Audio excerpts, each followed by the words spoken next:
Good morning. Hi.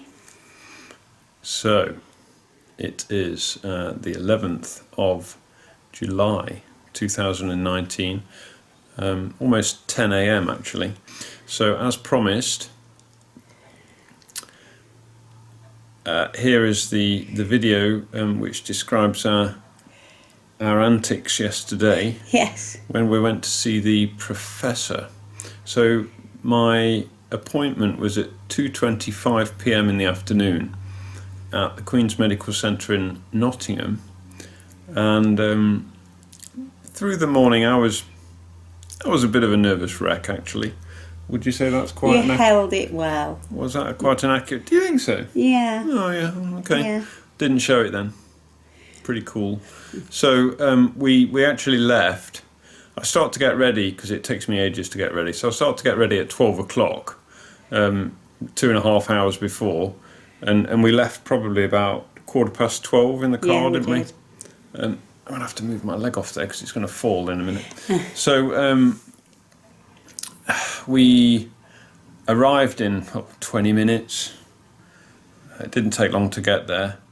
Our main concern was there's one disabled car park at the front of the Queen's Medical Centre, and usually it's chock-a-block. It's really full, and we've been there before, haven't we? And there's not been any space, and my main concern was I wasn't going to be able to park because the other car parks I just can't walk from them. They're too far away. My main concern I wasn't going to be able to park. And I would miss the appointment. But we found a space straight away. We did. So that was obstacle number one out the way. The next obstacle was getting me from the car park to Yes. to the hospital at snail pace. Literally, I'm able to stand, and my steps are just very small and very slow, but we did it. We got there. We did it with my assistant. Yeah. No, but seriously, I couldn't have done it without her. I can't even. I don't think I can walk on my own now without a crutch. I can just a little bit around the house, but not any kind of distance. So we just walked a bit, sat a bit, walked a bit, sat a bit, that kind of thing. So we arrived at our destination. And we sort of booked in, and after about 10 minutes, am I telling this right? I'm getting the time Yes, you're right. Yes. Yeah. A lovely nurse approached us and called my name, and showed us into a different waiting room area. And she says, she was very nice actually. She says, "Ooh, you're seeing the main man today," and I just thought, yes.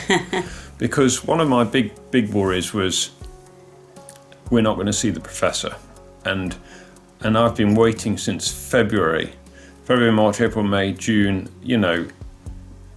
Pretty much 4.5 months. So I didn't want to wait 4.5 months and just see like a registrar or just another neurologist. I wanted to see the main man, the professor himself. So we did. So I was really happy about that. Very. It was running a bit behind, so eventually we went in, and we were in there probably about half an hour-ish. No, we was there nearly an hour. We went in his office an hour. 3/4 to just over. Really? I looked at the time. I did, yes. Oh, time flies when you're having fun. Okay, so there was an awful lot to take in.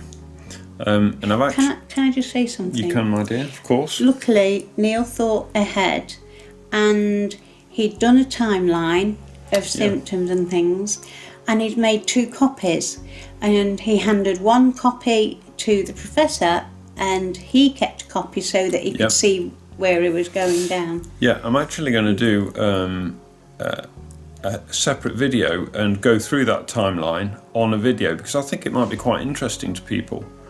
I've also sort of noted all my sort of long-term chronic symptoms and my current symptoms as well on it. So it's kind of summary of 12 years all put into like 10 minutes, it will be. You know, I think it might be quite an interesting future sort of video. Well, you know, video to do soon. So to look out for that. Okay, so we're in there, and I started going through my timeline with him, and he was taking it on board, listening very carefully. He'd also got all his notes on the computer. And you got your scan results and everything? Yeah, I've actually got some notes on my phone. I'm just going to grab them. Oh, good. So after I'd gone through the timeline with him, he listened very, very carefully. I kind of explained to him that when I was diagnosed with MS back in 2013, that one of the doctor at the time, the neurologist at the time, was looking at scans. And he said he saw lesions on my thoracic, because that's how I was diagnosed in 2013. I had lesions on my thoracic spine. And I said to him, he must have had a very trained eye, because I couldn't see anything. And I've got quite an analytical brain. I really carefully look at stuff, don't I? But I couldn't see anything. And the prof was kind of smiling, and he confirmed actually that this was very interesting. He confirmed that there were lesions on my thoracic spine in 2013. He'd seen them, and comparing them to more recent scans. So my more recent scans were like, I think back end of last year, September time. Yeah. Back end of last year. He says, comparing them, looking at the spot on my thoracic in September, he says, there's barely anything there. Barely anything at all. He says, there's just a little bit of something, but the way it came across was it was just insignificant. Also my brain scan, there's nothing on my brain scan. And that is one of the points I'm going to come to. And also we talked about the fact that my spinal fluid and my lumbar puncture I had on Feb the 1st, my spinal fluid is clear of olecraconal bands. I think that's how you pronounce it, or something like that anyway. So I'm no longer ticking the boxes for MS, and he said by now, he says it's very unusual for people with MS not to have any brain lesions, and I have never had brain lesions, and I've kind of maintained that in all my videos. I've only ever had spinal cord lesions. And yes, a lot of you guys have come back to me and said, you know, in comments across the years, you know, since I've been doing my channel, you've sort of been saying, you know, oh, you've only got spinal cord lesions. That's weird. You know, and loads of people have got brain lesions. So it's very, very unusual to have MS and not have brain lesions. Well, that's me. Yeah. I've got spinal cord lesions. I was actually diagnosed with the spinal cord lesions and Uthoff's phenomenon, which is the heat intolerance. So that is very, very key in our conversation. But one of the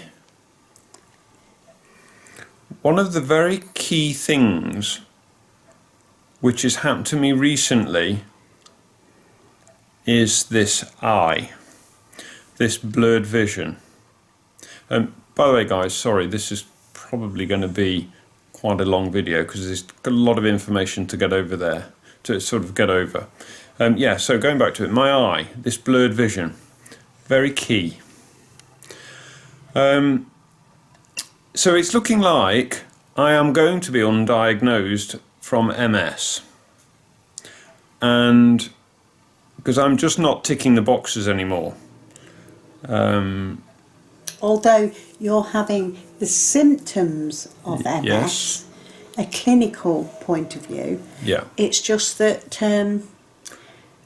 you're not ticking a lot of boxes. that's correct. Yeah, so he thinks, and I want to make this very, very clear, I have not been diagnosed with this yet, but he's fairly sure that I have got Neuromyelitis Optica spectrum disorder. So I repeat that, Neuromyelitis Optica spectrum disorder. And the reason he thinks that is because, well, rewinding 12 years ago, back in 2007, when I started with all my symptoms, I was diagnosed clinically with transverse myelitis.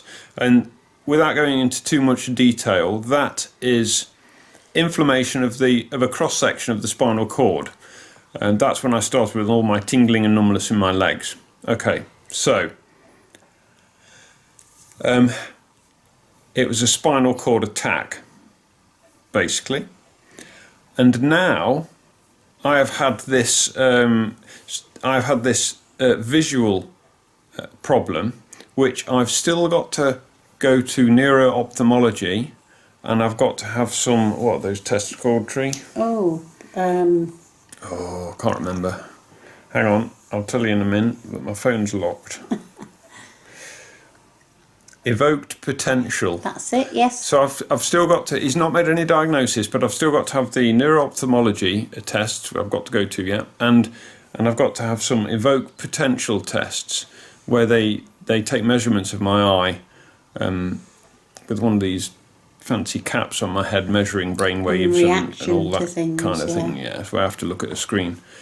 So still got to have some tests, but going back to what I was saying, neuromyelitis optica spectrum disorder, I don't know why the spectrum disorder is after it, but that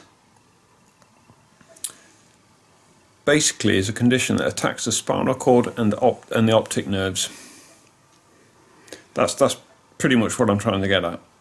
Neuromyelitis is the spinal cord, being optica is the optic nerves. Yeah. And had I not had this attack, I've only ever had one instance of my eye going blurred, and I had a cold in March, a cold virus, and my eye blurred, didn't it? I've made videos about it. And that is when I was left with this blurred eye. And so I'm no longer ticking the boxes for MS, you know, my spinal fluid's come back clear, my scans are all clear, but I've had this transverse myelitis on my spinal cord, and I've now got this blurry eye, which is like, it's got all the hallmarks of optic neuritis.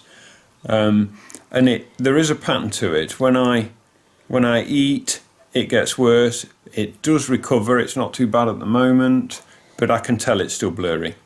And when you get hot, he said as well. Yeah, when I get hot, it does worsen when I get hot. Yeah, it does. Yeah, definitely. Not too bad. It's worse when I eat something, actually. Yeah. So that's it, guys. And we were pretty shattered yesterday, and we just couldn't record the video last night. It was too much to do. I think I've covered everything. I've got some notes here. Plus, as well, we was like trying to make sense of what we've been told as well. It was, I don't know, it was a little bit difficult to think about. It was a lot to take on board, wasn't it? Yeah, a lot. A lot to take on board, because I kind of know where I am with MS. I've done tons of research on MS. I'm fairly clued up about it, I think. And it's like all of a sudden it might not be.